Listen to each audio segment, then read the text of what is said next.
कंदड़ कंबरवासी नौजवान इख्तियार अली सुमरो भाइरनि जे ज़ुल्मनि ख़िलाफ़ ताहींदे चयो आहे त मिल्कियत ख़ातिर संदसि भाइर जान जा वेरी बणिजी विया आहिनि ऐं खेनि मौतमार धमकियूं ॾेई रहिया आहिनि। संदसि भाइर हुन जे घर मथां कब्ज़ो करे वरितो आहे। मामले जो नोटिस वठी तहफ़्फ़ुज़ फ़राहम कयो वञे। सेवर शरीफ़ जे यूसी झांगारा जे चेयरमैन सैयद फुरकान हैदर शाह ऐं टाउन इंतज़ामिया तरफ़ां झांगारा वाटर सप्लाई सिटी स्कीम तां ग़ैर क़ानूनी कनेक्शन काटिया विया। चेयरमैन सैयद फुरकान हैदर शाह जो चवणु आहे त वाटर सप्लाई जी स्कीम मां मुख़्तलिफ़ ॻोठनि जा रहवासी ग़ैर क़ानूनी ज़रई ज़मीनूं आबाद करे रहिया हुआ, जंहिं सबबि कनेक्शन काटिया विया आहिनि त जीअं शहरनि खे पाणी फ़राहम थी सघे। ओबावड़ो वेझो ॻोठ मौलवी मोहम्मद भुट्टो, वासिन हक़ नवाज़ भुट्टो, फ़ौजी मंसूर अहमद भुट्टो ऐं ॿियनि तरफ़ां बासर जे ज़ुल्म ऐं ज़रई ज़मीन ते कब्ज़े ख़िलाफ़ एहतिजाजी मुज़ाहिरो करे धरणो हंयो वियो आहे। एहतिजाज कंदड़नि जो चवणु आहे त बासर जवाबदार अली गुल भुट्टो, शाहिद भुट्टो ऐं ॿियनि ज़मीन ते कब्ज़ो कयो आहे। एसएसपी घोटकी मामले जो नोटिस वठी तहफ़्फ़ुज़ फ़राहम करे। ख़ैरपुर नाथन शाह पुलिस जूं ॾोहारनि ख़िलाफ़ कार्रवायूं जारी आहिनि। एसएचओ इमामदीन राहपोटो तरफ़ां मोटरसाइकिल चोरी जे इल्ज़ाम में जवाबदार लियाकत बबर खे गिरफ़्तार करे वरितो। गिरफ़्तार कयल जवाबदार वटां 5 मोटरसाइकिलूं हथु कयूं वयूं आहिनि। एसएचओ मूजिबि हथु कयल मोटरसाइकिलूं जल्द मालिकनि हवाले कयूं वेंदियूं।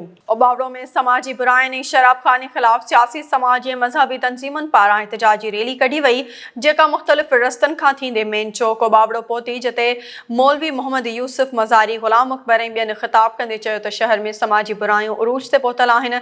शराबख़ाना सरेआम हलण करे नौजवान नस्ल तबाह थी रहियो आहे। मामले जो नोटिस वठी फौरी तौर समाजी बुराइयूं फैलाईंदड़नि ख़िलाफ़ कार्रवाई कई वञे। न्यू सैदाबाद में पेटियलिफ़ ज़िले मटियारी जे अॻवाननि ग़ुलाम रसूल ॾाहिरी, शमसुद्दीन जमाली ऐं ॿियनि जी अॻवानी में कराची में उस्तादनि जे पुरअमन एहतिजाज मथां वाटर कैनन ज़रिए हमलो ऐं गिरफ़्तार करण ख़िलाफ़ एहतिजाजी मुज़ाहिरो करे धरणो हंयो वियो। एहतिजाज कंदड़नि आला इख्तियारनि खां मुतालबो कयो त मामले जो नोटिस वठी फौरी तौर उस्तादनि खे तहफ़्फ़ुज़ फ़राहम कयो वञे। उमरकोट भरिसां छोर रोड में बरसाती पाणी ओवरटॉप थी वियो, जंहिं सबबि इलाइक़े वासी सख़्तु परेशान आहिनि। आबपाशी अमलदार ऐं ज़िले ऑफिसरनि जी करप्शन सबबि बरसाती पाणी नेकाल न थी सघियो आहे, जंहिं सबबि अवाम सफ़री सहूलत खां महरूम आहे। पर अफ़सोस जो इंतज़ामिया हिन वक़्त ताईं नोटिस न वरितो। हैदराबाद में पेटियलिफ़ जे सॾ ते कराची में उस्तादनि मथां पुलिस जी लठबाज़ी ऐं गिरफ़्तारियुनि ख़िलाफ़ एहतिजाजी मुज़ाहिरो करे धरणो हंयो वियो। एहतिजाज कंदड़ तालका सदर अमीर बख्श भुरगड़ी, जनरल सेक्रेटरी पीर मुनीर अहमद शाह ऐं ॿियनि सिंध हुकूमत खां मुतालबो कयो त फौरी तौर उस्तादनि जी तज़लील कंदड़नि ख़िलाफ़ कार्रवाई करे तहफ़्फ़ुज़ फ़राहम कयो वञे। हैदराबाद में पसंद जो परणो कंदड़ जोड़े माइटनि पुलिस जे ज़ुल्मनि ख़िलाफ़ एहतिजाज कंदे तहफ़्फ़ुज़ जो मुतालबो कयो आहे। प्रेस क्लब ॿाहिरां मिसमात लेला सोलंगी पंहिंजे मुड़ुसु मोहम्मद रियाज़ सां गॾु एहतिजाज कंदे चयो त हुननि पंहिंजी रज़ा ख़ुशी सां प्यार जो परणो कयो आहे, पर तक जो डीएसपी बिना जवाज़ संदनि घर मथां चढ़ायूं करे रहियो आहे। आवाज़ उथारण तां खेनि मौतमार धमकियूं ॾिनियूं पई वञनि। मामले जो नोटिस वठी तहफ़्फ़ुज़ फ़राहम कयो वञे। सिंध तरक़ी पसंद पार्टी जे सेंट्रल एग्ज़ीक्यूटिव काउंसिल जो इजलास हैदराबाद में मक्सी हाउस ते पार्टी चेयरमैन डॉक्टर कादिर मक्सी जी सदारत में थी गुज़रियो।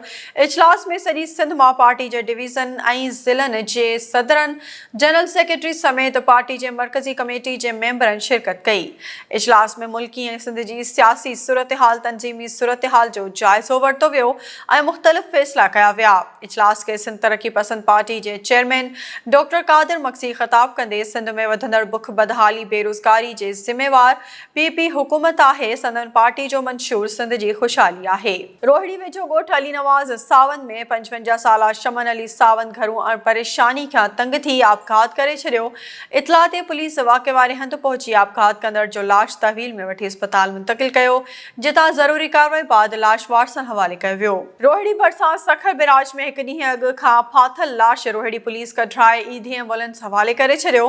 पुलिस मूजिबि लाश जी सुञाणप न थियण करे लाश ज़रूरी कार्रवाई बाद सखर ईदी सेंटर जे हवाले कयो वियो आहे।